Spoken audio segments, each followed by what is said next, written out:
Hi ரோக்லே, very good evening. முந்தா நேற்று பல்வலின்னு சொல்லிட்டு இருந்தேன்ல, முந்தா நேற்று ஆனந்திக்கு பல்வலி லைவில் சொல்லிகிட்டு இருந்தேன்ல. அப்புறம் நேற்று போய் பூபதி டாக்டரு டென்டிஸ்ட்டு அவரை போய் பார்த்தோம். சூலூரில் கொடலூரி மாரியம்மன் கோயில் இருக்குல்ல, அதுலேருந்து கொஞ்சம் முன்னாடி போனீங்கன்னா ரோட்டு மேலேயே இருக்கும், லெஃப்ட் சைடில் டுவர்ட்ஸு பல்லடம் அப்படி போகும்போது லெஃப்டில் வருது. இந்த பூபதி டாக்டர்கிட்ட நான் ஆல்ரெடி ஒரு 22 இயர்ஸ்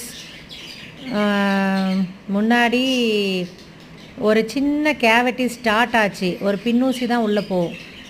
அப்புறம் அவர் அதை குடஞ்சி எடுத்து சூப்பராக என்னோடய பல்லு மாதிரியே எனாமல் உள்ளே வச்சு, எனாமலா என்ன சொல்லுவாங்கன்னு தெரில, அதை வச்சு அடைச்சி கொடுத்தாரு.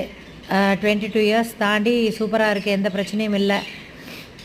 அப்புறம் ஆனந்திக்கும் அவர்கிட்டே கூப்பிட்டு போகலாம் அப்படின்ட்டு போனேன்.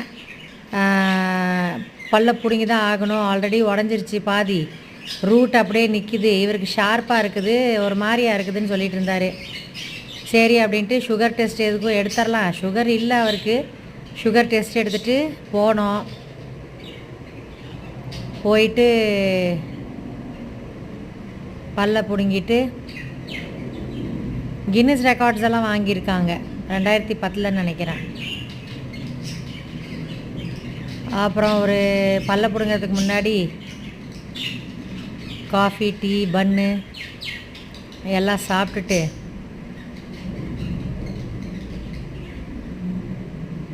அப்புறம் போய் பல்ல பிடுங்கினோம்.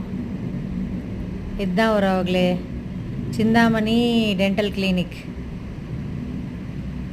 நல்ல எக்ஸ்பீரியன்ஸ் டாக்டர். எனக்கு தெரிஞ்சு ஒரு 30 இயர்ஸ்க்கு மேலேயே இவருக்கு எக்ஸ்பீரியன்ஸ் இருக்கும்.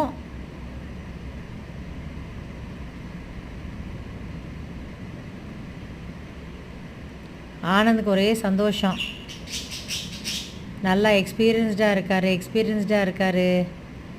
அப்படின்னு சொல்லிகிட்டே இருந்தார். இப்போ தான் மைல்டாக வலி ஆரம்பிக்குது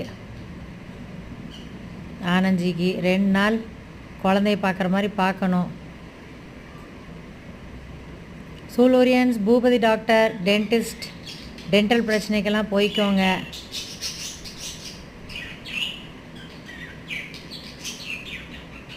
ஆனந்தி கொஞ்சம் நஞ்சம் பேச்சாடா பேசின அப்படின்ட்டு பஞ்ச வாயில் வச்சுட்டு அமைதியாக இருக்கிறாரு.